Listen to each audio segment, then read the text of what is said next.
It's no secret that despite his billions, Warren Buffett avoids the flashy lifestyle. No mega yachts, no obsession with luxury brands, no opulent displays of wealth. Instead, he's seen sipping his Coca-Cola and driving a modest car. It's intriguing, isn't it? Today, we're diving deep into why the Oracle of Omaha believes in the power of looking poor and how it's been key to his persona and success. If you've always wanted to decode the Buffett way of life, this video is for you. And hey, if you hadn't subscribed to our channel yet, now's the perfect time. Hit that subscribe button for more insights like this. Why looking poor can be empowering. 1. Avoiding the spotlight. Now, I know what you're thinking. Why should I hide what I've rightfully earned? And you're right, you shouldn't have to. But here's the thing, by being a bit more discreet with your displays of wealth, you're not diminishing your success. Instead, you're strategically choosing who gets to see what. Remember the unfortunate incident with Kim Kardashian in Paris? She was living her best life, sharing her experiences with her millions of followers. No harm in that. But that particular display of glittering jewels was enough to catch the attention of some individuals with not so great intentions. It's a stark reminder that while social media can be a fun space to share and engage, it's also a platform where discretion might be the better part of valor. And it's not just about being a public figure or a celebrity. In today's digital age, where our lives are increasingly online, anyone can become a potential target. Heard of those stories where burglars would scout potential homes through vacation pictures on social media? Yep, that's a thing. By announcing to the world that you're halfway across the globe sipping margaritas, you might be inadvertently rolling out a welcome mat for some unsavory visitors at home. Then there's also the psychological aspect to consider. Continuously being in the limelight can be mentally draining. It's a cycle of always trying to outdo oneself to keep up appearances. But it's not all gloom and doom. By choosing to avoid the spotlight, you're giving yourself the chance to live in the moment, to genuinely enjoy the fruits of your labor without the added stress of showcasing it. You also get to create authentic, in-the-moment memories rather than staged ones meant for public consumption. Let's also talk about relationships. By not being too flashy with your wealth, you might find it easier to forge genuine connections. People will be attracted to your character, your experiences, and your stories rather than the size of your wallet. 2. Genuine relationships. How many times have you heard stories of celebrities or lottery winners suddenly swamped by friends after their windfall? A lot, right? By not flaunting your financial success, you ensure that your relationships remain authentic. People will be drawn to your personality, values, and character instead of your bank account. After all, as the saying goes, it's nice to have things money can buy, but it's also essential to ensure you haven't lost the things money can't buy. 3. Economic wisdom. All right, let's talk numbers for a sec. A more modest lifestyle often translates to fewer expenses. And fewer expenses mean more savings. There was a study I came across. It showcased that people who lived below their means, even if they earned a lot, had significantly more savings by the time they hit retirement. Now, isn't the idea of a comfortable retirement more appealing than that brand new luxury car every year? Think about it.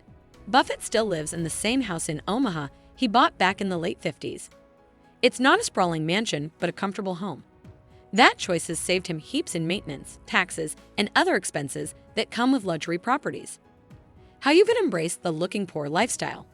1. Value experiences over material possessions. Let's start with an old yet gold adage: collect moments, not things. In the age of social media, there's this rush to have the latest tech, the trendiest clothes, or the flashiest cars.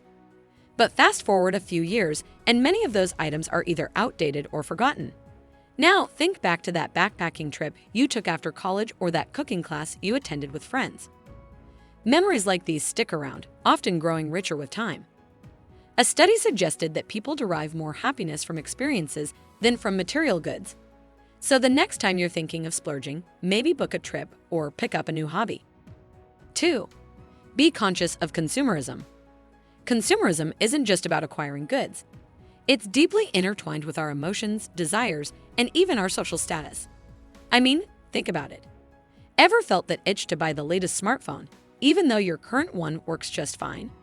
Or felt a tad envious seeing a friend flaunting those new designer shoes on Instagram, leading you to think, maybe I should get a pair too? These feelings are consumerism in action. But here's a game changer that can make all the difference. Before you make any purchase, big or small, just hit the pause button. Take a deep breath and ask yourself, do I really need this? It's such a simple question, but can be incredibly powerful. By consciously evaluating our purchasing decisions, we become more aware of the drivers behind our wants. Is it a genuine need? Or is it an attempt to fill a void, keep up with the Joneses, or simply an impulsive reaction to a flashy ad? Now let's talk about a brilliant hack that's been making the rounds lately, the 30-day rule. Here's how it works. Whenever you feel the urge to buy something, especially if it's a non-essential item, jot it down somewhere. It can be in a notebook, on your phone, or a sticky note on your fridge. Then give it 30 days. If, after a month, you still feel that burning desire to own the item, then go ahead and make the purchase. The beauty of this rule is that it gives time for impulsive urges to wane. In many cases, by the end of the month, you'll realize you're perfectly fine without that item. 3. Stay humble.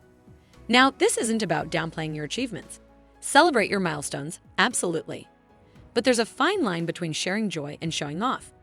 When you share success without an air of superiority, it often resonates more with people. There's a beautiful African proverb, stay close to the ground, even when you have wings. Remember where you came from, be it your hometown, your early days, or your struggles. Engage in acts of kindness and uplift those around you. It's not only fulfilling, but also adds depth to one's character. 4. Budget and save. There's a piece of timeless wisdom that goes, it's not about how much you earn, but how much you save. And man, is that true. Think of your earnings as water flowing from a tap. If you let it run continuously, it'll just drain out. But if you start storing it, bit by bit, soon you'll have a reservoir. Now, saving doesn't mean you have to live like a hermit and deny yourself pleasures. It's more about being aware of where your money goes and making choices that align with your financial goals. A fun night out with friends? Go for it. But maybe you can skip that 5th pair of almost identical sneakers. And I get it, budgeting sounds tedious. But guess what? Technology's got our backs. In today's age, there's a myriad of apps and tools designed specifically to make managing finances a breeze. Before we wrap this up, here's the sweet part. Once you nail budgeting and saving, you're laying a foundation for a future of financial freedom. Whether that's an early retirement, world travel, or just the peace of mind knowing you're secure, it all starts with being savvy about your savings. Hey, if you're interested on diving deeper into the world of smart financial management, check out our other videos on this channel. We break down complex financial concepts, making them digestible and enjoyable. And if you found this useful, why not give us a thumbs up and subscribe? It'll mean a lot, and you'll stay updated on all things finance. Embracing a looking poor lifestyle isn't about compromising quality or suppressing desires. It's about intentional living, prioritizing experiences, and cultivating a mindset that values authenticity and sustainability over fleeting trends. So, are you up for the challenge? Let's make simplicity the new luxury. Warren Buffett's approach to life, wealth, and humility offers a refreshing perspective in a world often obsessed with materialistic achievements. Embracing the looking poor life is less about appearing impoverished and more about valuing simplicity, authenticity, and humility. After all, true wealth lies not in what we show off, but in our character, relationships, and experiences. Thanks for watching.